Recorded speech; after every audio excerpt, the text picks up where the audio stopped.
My name's Rachel. I'm 30 years old, and for most of my 20s, I believed I was living a life people only dream about. I had a husband I adored, a man who made me laugh until my stomach hurt, who held me when the nights felt too heavy, who whispered promises about the future in the quiet hours before dawn. His name is Daniel, and for a long time, I thought he was my forever. I wasn't naive. I knew marriage took work, that fairy tales were written in books, not lived in houses with leaky faucets and unpaid bills. But Daniel made the work feel worth it. He showed up for me in ways that mattered. He remembered my favorite coffee order, left notes on the fridge before early shifts, and never forgot to kiss my forehead, even when we argued. When people asked me about him, I used to say, he isn't perfect, but he's perfect for me. But Daniel wasn't the only cornerstone in my life. The other was my mother. My mom, Elaine, raised me mostly on her own. She was strong and stubborn, and had this way of making even the ugliest days feel manageable. She'd been my best friend since I was old enough to braid her hair in the living room while we watched sitcom reruns. When Daniel entered the picture, I felt lucky that he and Mom got along so well. She liked him immediately. She told me once, "Rachel, you picked a good one. I can see the way he looks at you. It's the same way your father used to look at me back when things were good." Hearing that filled me with pride. It felt like confirmation that I did chosen wisely, that my two worlds, my husband and my mother, could coexist in harmony. Family dinners became a tradition. Every Sunday, Mom would come over, bring in her famous apple pie or a new casserole recipe she'd clipped from a magazine.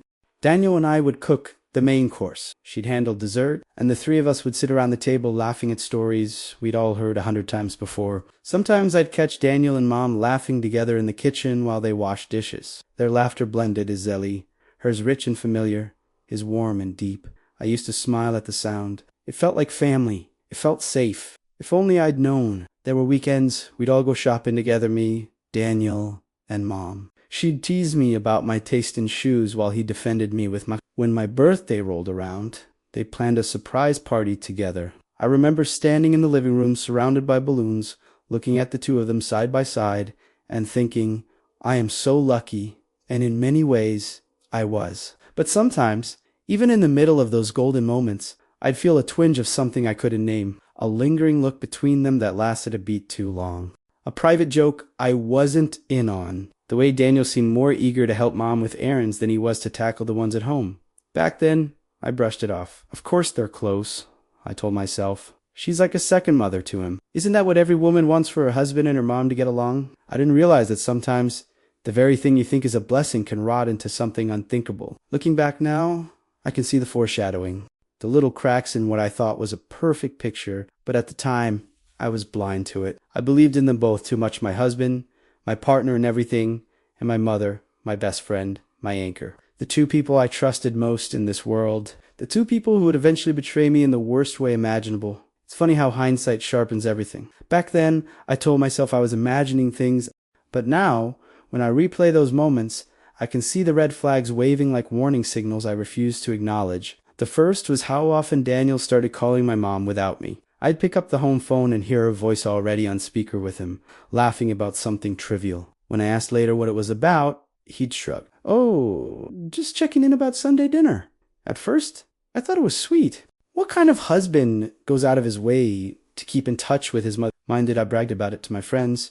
He really treats her like family, I'd say proudly. But soon, their conversations became longer, more private. I'd walk into the room and they'd lower their voices, glancing at me like I'd interrupted something I wasn't supposed to hear. Then came the errands. Daniel suddenly volunteered to drive Mom places, grocery runs, pharmacy pickups, even a trip to the hardware store. She doesn't like going alone, he'd tell me, slipping his keys into his pocket. Besides, I've got the truck. It's easier.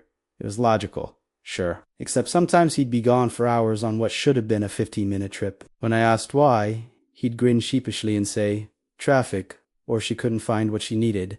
Mom would back him up. Always. "Oh, honey, I just kept him talking." "Don't worry," I didn't press. Why would I? They were two of the people I trusted most. Still, I couldn't ignore the little things. Like the time I came home early and found them sitting close on the couch, heads bent over a photo album. They sprang apart when I entered, as if I'd caught them gossiping. Daniel said, "Your mom was just showing me baby pictures," or the way she started defending him in arguments that had nothing to do with her.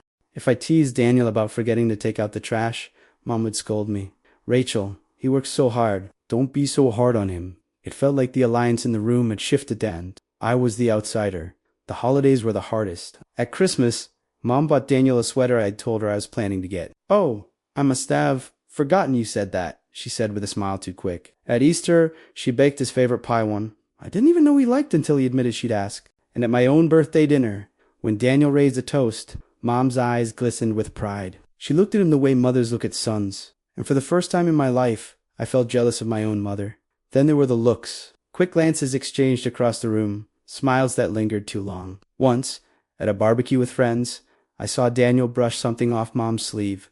Innocent, maybe, but the way her eyes flicked to mine, afterward nervous, guilty, made my stomach twist. I laughed it off. I had to. Who wants to believe her own mother could cross that line? Who wants to suspect her husband of something so vile? When I confided my unease to Maya, my best friend, she squeezed my hand.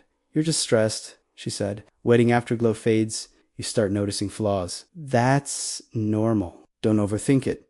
I clung to that explanation like a lifeline. I told myself I was paranoid, dramatic, insecure, because the alternative that the two people I loved most were betraying me together was unthinkable. But unthinkable things have a way of becoming undeniable, and soon the small signs would grow into evidence I could no longer ignore. Suspicion is like a shadow. You can ignore it for a while, but it always follows you. For months, I told myself I was imagining things, that the phone calls, the errands, the stolen glances meant nothing. But shadows grow heavier when the sun sets, and eventually, mine turned into proof. It started with a receipt. Daniel had been at the store, or Solji said. Later that night, while I was folding his jeans fresh from the dryer, a slip of paper tumbled out of the pocket. It wasn't from the grocery store. It was from a small Italian restaurant across town. 2 entrees, 2 glasses of wine, 1 dessert. I frowned. Hey, didn't you say you grabbed burgers on the way home? I asked casually when he came in. He blinked, then chuckled. Oh, that's from last week. A coworker and I grabbed dinner after a late shift. I forgot to mention it. It was a neat excuse. Tinitam and I asked who the coworker was. He stumbled on the name. Then came the messages. Daniel fell asleep on the couch one evening, phone balanced on his chest. I shouldn't have looked. I know that, but the unease gnawed at me until I couldn't help myself. I unlocked it and scrolled. Most of the texts were boring work updates, friends, reminders. But then I saw a thread without a name, just a number. Can't stop thinking about yesterday. You looked beautiful. Wish we could have more time. My chest tightened. The replies were worse. Me too. Soon, I'll make an excuse. I stared at the screen, heart racing. I should have taken a screenshot, but my hand shook too badly. Before I could read more, Daniel stirred, and I dropped the phone back on his chest like it burned me. I couldn't sleep that night. Every time I closed my eyes, I heard the vibration of that secret conversation. A week later, I found the photo. It was in my mom's house. I'd stopped by to borrow her blender, and while searching for the cord in a drawer, I spotted a folded picture half hidden under some papers at Wallstone Yale. And Mom, they weren't kissing. They weren't even touching. But the way they looked at each other, the kind of gaze that lasts too long, the kind that says more than words ever could was enough, I froze, picture in hand, until I heard her footsteps. I shoved it back under the papers and smiled too brightly when she entered. Found it, I chirped, holding up the blender cord. But inside, something cracked. The final blow came with the perfume. One evening, Daniel came home late. I hugged him out of habit, and instantly, I smelled it. A perfume I knew better than my own Mom's favorite brand. The one she'd worn for years, the one that lingered in her scarves and car seats. I pulled back slowly, my stomach dropping. You smell different, I said. He laughed nervously. Oh, a coworker sprayed too much in the office. Don't worry about it. But I did. I couldn't stop. Piece by piece, the puzzle formed. The receipt, the messages, the photo, the perfume. Individually, maybe they could have been explained away. Together, they painted a picture I couldn't deny. The two people I loved most, sneaking behind my back. Still, a part of me clung to denial. I needed to be absolutely certain before I accused them, before I shattered the illusion of my marriage and my family. So I made a choice. I was going to find out the truth with my own eyes. Denial is powerful. It whispers excuses in your ear, urges you to believe in coincidences.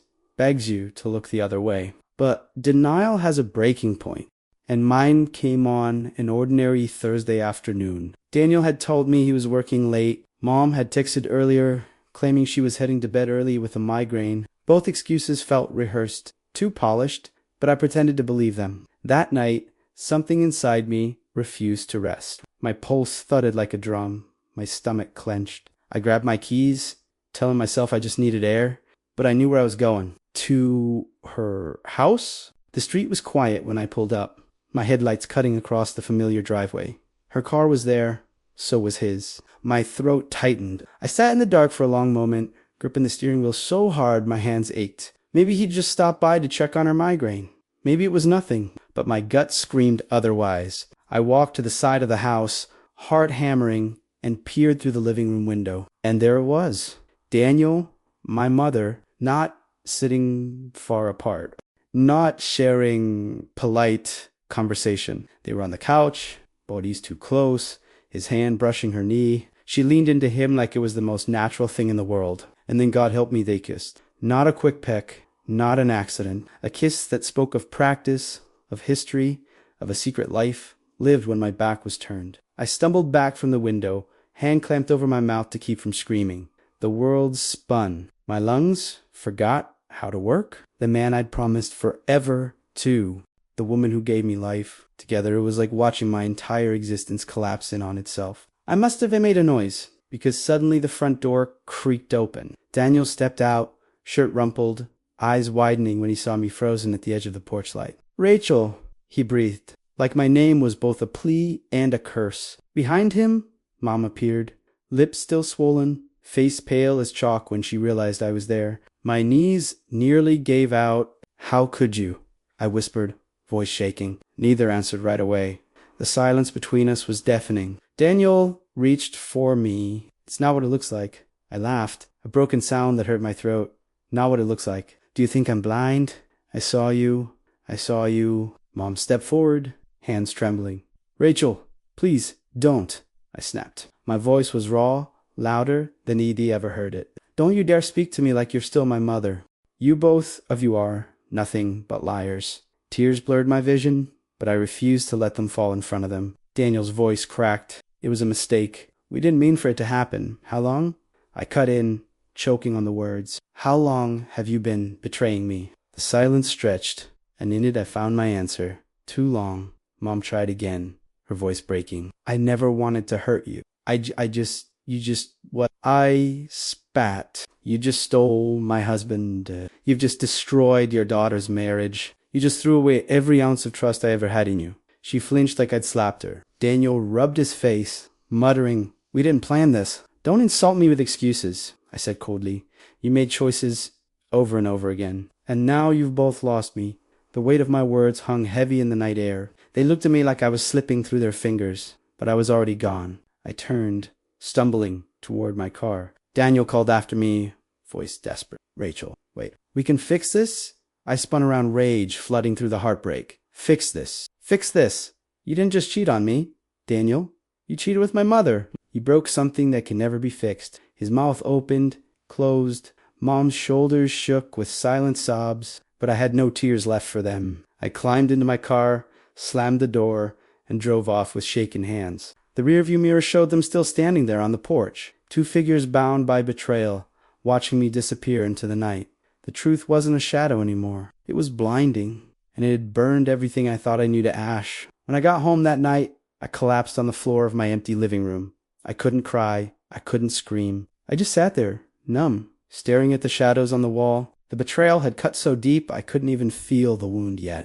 The next morning, the phone calls started. First, from Daniel. Dozens of missed calls, voicemails full of apologies, promises, frantic begging. He said he'd made a mistake, that he still loved me, that we could get past this if I gave him a chance. Then from Mom, her voice cracked in every message, pleading with me to understand, to not throw away our relationship. She said she never wanted me to find out this way, that she wished she could take it back. But you can't take back betrayal. You can't rewind a kiss you never should have given. For weeks, I avoided them both. I stayed with a friend, ignoring knocks on the door, blocking numbers when the ringing got too much. Every corner of my house reminded me of them, his jacket still on the hook, her casserole dish still in the cabinet. Even the scent of her perfume haunted me. I thought about my childhood, how Mom had been my anchor, the person I trusted with everything. I thought about my wedding vows, how Daniel had promised forever, and I realized both of them had looked me in the eye while holding secrets behind their smiles. That realization broke something permanent inside me. My father divorced from my mom years earlier was furious when he found out. She was supposed to protect you, he said, his voice shaking with rage, not destroy you. He wanted me to cut them both off immediately. Part of me wanted to burn every bridge and never look back. But another part of me that still longed for a mother's love, that still remembered the boy I once fell in love with ached with confusion. Love doesn't vanish just because it's poisoned. That's the cruelest truth of betrayal. It's been months since that night. I've started rebuilding slowly, painfully. Therapy helps. Friends remind me I'm not alone. I've begun to dream about a future that doesn't include either of them. I don't know if I'll ever forgive. I don't even know if forgiveness is possible. What I do know is this. I walked away. One chose myself, and while the scars will never fully fade, they are proof that I survived the unimaginable. So let me ask you, if you discovered that your husband was betraying you with your own mother, what would you do? Would you cut them both out of your life forever, or try to find a way back from the unthinkable?